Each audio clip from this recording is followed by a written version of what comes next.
What's up guys, Eric here with a Burning Abyss Block Dragon deck profile. So this is for the new format, something I've cooked together with the help of Ryan Fletcher. Him and I have been discussing, talking about cards to use in the deck, ideas, ratios, just in general. So shout outs to him for helping me put this deck together. But yeah, like I said, this is for the new format. Orcus Block Dragon I don't think is viable anymore without Mermaid. Obviously we could spam two monsters on the board very easily and get into Mermaid. Even if they stopped the Mermaid, we had some other plays. If they stopped Rhino, we could still end up with the Orcus combo with one negate and protection from destruction, but that is no longer the case. So let's get into the profile. We play one tour guide. Obviously this is your one card starter. If this resolves, you win the duel, you win pretty much the match from there. It's one of the best cards in the game ever printed, one of my favorite cards. But yeah, so one tour guide with your 3 rhinos and Edgems. So this is just the overall better Burning Abyss monsters. Edgem just being a really good free summon, whether you normal summon it and then special summon another level 3 to go into Cherubini. You can recycle it again, so it gets 2 uses, or if you summon it off Saruja, so it's just really good. Then for the actual Burning Abyss monsters, we play 1 Graph, 1 Sir, 1 Libic, Calcab, and Farfa. So obviously not a very big Burning Abyss lineup. Your Saruja draws, you do not want to see Burning Abyss cards. You want to see other extenders, more generic extenders, but these are the best Burning Abyss monsters. I did experiment with more, and I definitely would have to say 5 is definitely the max. 6 and up you start drawing into them more, and they aren't good extenders late game. So you usually use these two, especially the Farfa during your opponent's turn with your Beatrice. Same with Calcab. In the end phase, you send back a set card, and if it's something like there can only be 1 or a Monarch's Erupt, you get rid of that disruption during your turn, going first. Going second, they help break boards, and then obviously the 3 best ones, which are your summoning ones. You can often side out these 2, sometimes even the Libic. The Sir and the Graph are your most important, but I prefer to keep them in just as extenders. That's why we play the 3 rhinos. Rhino plus any one of these is full combo, except these 2, you don't want to see those with your rhino. Then we've got some generic level 3 extenders in the form of Psychic Wheeler, Psychic Tracker, and Sea Archiver. So these cards just generic, very hard once per turn level 3 extenders. Sea Archiver is actually the best target to send off a Rhino summon Cherubini. What I mean by that is obviously a Rhino and a level 3 into Cherubini. Rhino will send the Graph Special Sir. You then send Sea Archive of Cherubini, summon anything to a Cherubini zone, summon this back, make Dante, and then play from there. A better option than this is probably Mecha Phantom Beast O-Line. Much better option. If you do have one of those, I would recommend cutting Rhino down to maybe 2, 1, or even 0 and playing 3 Mathman. In that instance, normal summoning Mathman is better, because you normal summon Mathman, send O-Line, special the level 3 token, make Cherubini, and then you can do your plays from there. But this is a really good alternative. It ends up giving you 3 creatures on board if you have 1 extra level 3 extender, which is in the form of these. And these. So we play our danger lineup. There is one more, Nessie. So Nessie isn't that great. I still don't really like it. It's only ever good when you can discard the Nessie to add one of the better ones. But we still play the 1 because it is an extender at the end of the day. And obviously Jackalope and Snake being level 3s makes the deck extremely powerful. They're really great extenders. Later in the combo, when you're adding off your Block Dragon and you add your Fossil Diner and Gigantus, You don't really want to see these. Reason being is because if they discard the Fossil Diner, you just have to go through more roads to get to the point where you can summon back the Fossil Diner. So you want to see this early game, you want to see them when you don't have anything, you know, that you desperately want to keep in your hand. And just, yeah, overall great extenders.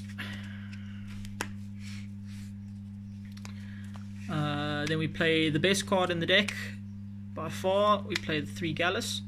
So Gallus is everything in one. It gets cards in your grave, it's an Earth, it's a level 3, it's a free summon. It's one of the best cards in this deck. I see on the Burning Abyss group on Facebook, there's a lot of people considering not playing Sakers with this build, Sakers Light, and I disagree with that because it's part of greed on steroids. So why wouldn't you play it? And if you want to play more spells, you can't play this, which is literally the best card in your deck. So yeah. Then we play some other generic extenders, 3 Mali and the Chaos Betrayer. So a lot of people play Solkius. I disagree with that. Well, not disagree, but I feel it's a very big cost to discard 2 from your hand to summon, whereas Chaos Betrayer, if you get it in the grave, it's for free. You can also special summon Chaos Betrayal or one of the Mallies off of Skulldread, and then when you link it away, you've just got more and more extenders. Hard-making Beatrice is one of the most powerful things in the deck. There's so many cards you want in the grave all the time, so this engine I think is a must-have. It can be bricky if you draw 1, or even if you draw 2 of this, it's awful. And if you draw these together, it's disgusting, but really good extenders. Have to play them. It's worth the risk of bricking. The deck ceiling is so high that you give up consistency just to get a high ceiling. Next up, we've got the worst card in the deck, but also one of the best cards, Destrudo. Destrudo's great, as Ryan Fletcher said in his UDS profile. The level manipulation is just so great, making a level 3, making a level 4. It's really useful. Also just another generic extender engrave in hand. The paying half life points does suck in time. I've lost many games in time paying half my life points to summon him, but again, just a great extender overall. We don't play 3 because we don't actually want to see this often, just as another extender either being milled, and then if you really need to, you can send it off of Curious. Then we've got the heart and soul of the deck, Block Dragon. So everybody should know what this card does by now. Banishing 3 earth monsters to summon itself, and then when it leaves the field, adding any 2 rock monsters with different names from the deck to the hand. It also protects all rock monsters on field from destruction by card effect. Just one of the best cards in the deck. It's also level 8, so you can do some Dingrisu Shenanigans with Hydrolander or Bigfoot. I'm not running those. I feel that those are a little bit bricky. My deck list is 40 to up it to 45 to play the rank 8 engine, which is literally just Dingrisu. You play 2 Hydrolander, a Bigfoot, and I believe a black and white dragon, the Chaos Dragons, to just get rid of your duplicates of your lights and darks in your grave. Well, your darks, there's no duplicates of lights. But this card is insane, not once per turn, one of the best cards in Yu-Gi-Oh! It's just recently seen a price spike, definitely within good reasons. Card is insane. And then we've got the 3 Gigantes and your Fossil Diner. So these are your search targets for your Block Dragon. I'm definitely going to consider picking up a Rock Spirit. Reason being, you need to search rock monsters with different names, and if you hard draw into the Fossil Diner, or if you have the Fossil Diner in hand, you can't add 2 Gigantes. So the Rock Spirit, although it does nothing, literally nothing, it is a monster, free monster that you can summon that has a different name. So I would definitely play 2 Gigantes and 1 Rock Spirit, but I don't have a Rock Spirit with me at the moment. But yeah, and then Fossil Diner is often your win condition. If you can protect the castle, if you can protect this card, you win. It's regardless of what your opponent's playing. Unless they're playing a trap deck, they can't kill this. If they normal summon attack over it, Block Dragon protects from battle from effects, and then your Avramax will protect from destruction from battle, or if you've got Dingrisu, it can also protect there. Great card. I'm glad that it's being used in a combo deck of all things. And then some other generic Earth extenders. This makes your Nat Beast obviously a must. I am getting a high rarity of this. This card is underrated. It should be played in every deck that can summon a Nat Beast. It's incredible. Dotscaper, one of Ryan Fletcher's favorite cards. I think it's an incredible card. I actually kind of like this rarity on the camera. Looks really cool. Great card. Centigrave special, banish off Block Dragon special. It's just so great. If you summon this off Sarusha, it's like a free extender as well, similar to that of Edgeim's, except it has no cost. The card's crazy. And then the Giant Rex, a brick. I don't really like it, but we play it because it's just another extender, level 4 as well, so you can use it with your glow up bulb to make Nat Beast. So really good card. And then finally 3 Sakers. So that's pretty much a given. Draw 2 cards, banish, shuffle, reveal a card, shuffle it back in, draw a new card. Pot of Greed on steroids, just one of the best cards ever printed, I think, in the art. Is one of my favorite arts of all time. Right, that's it for the main deck, 40 card main deck. There is a card on the side that I was considering playing in the main. I'll speak about that in a second. But moving on to the extra deck, you obviously have your Beatrice, which you can now hard make, which is just disgusting, and your Dante. Dante is busted in this deck. You use it for the mills, you use it to get cards in your hand to shuffle back with Sarusha, because obviously you don't want to keep the Burning Abyss cards. Dante is the second most important card in this deck as a starter. It's insane. And then making the Beatrice is the most important, one of the most important things. Just to, at that point, if you're hard making Beatrice, you have enough extenders to do whatever you want, but to send just another extender is just great, and she's awesome. We then have our one rank 4 and our other rank 3. So Levia, the Sea Dragon, is for when you mull your Fossil Diner and you banish it or Block Dragon, and then you use Levia to summon it back out. It's a big route to go through. I mean, 2 level 3s that late in your combo is quite difficult, but it's not impossible to achieve. So we have to play this in case that happens. And then Abyss Dweller. So there's 2 cards in the deck that are actually just not placeholders, but can be replaced. This is one of them. If you're going up against an Orcus deck or a very graveyard heavy deck, this is really great. It's sometimes hard to make, sometimes it's easy to make, sometimes you have so many extenders you can make this with the rest of your end board.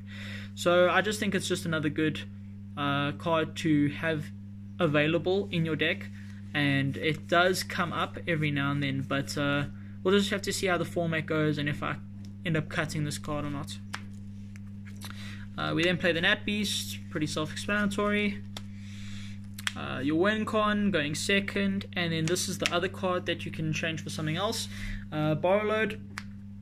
So if you have the BLS link, I would suggest playing that. I unfortunately do not, but this outs so many cards. It outs Thunder Dragon boards, it outs Avramax, it outs... It's just such an incredible card. I think it's definitely worth playing. There's many a times that I've missed a Borrow Load and I've needed it just to clear a board, to establish my own board. And then making these 2 together, which you can do going second, is incredible. Then your other rank 4, your Avramax, which is a part of your end board, very important.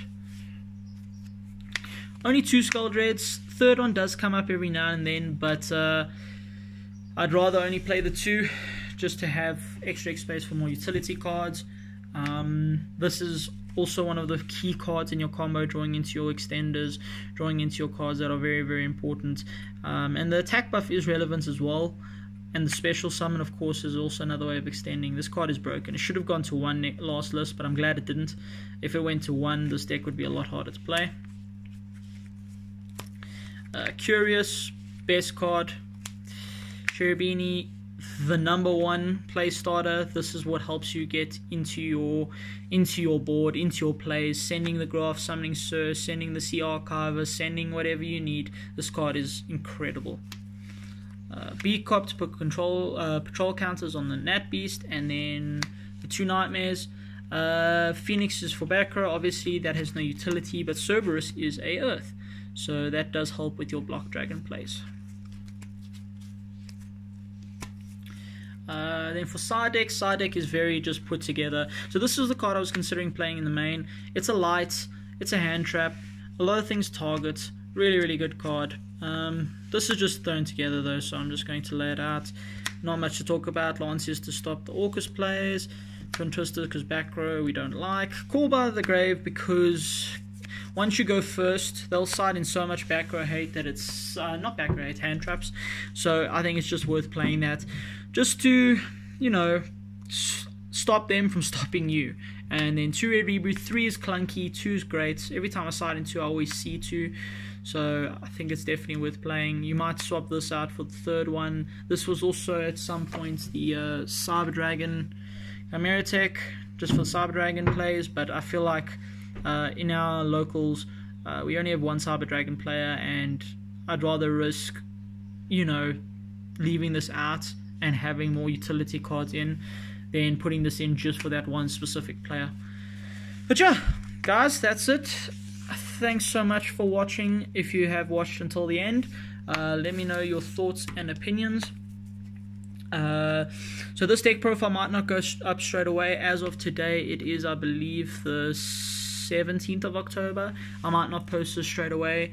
I might keep it under wraps, but we'll see what happens. If you are watching this and it is far in the future, the deck list might have changed, and I will mention the changes in the description. But for now, I think I'm going to be playing with this very deck list for a very long time, and we'll just have to see how it goes. Thanks a lot, guys.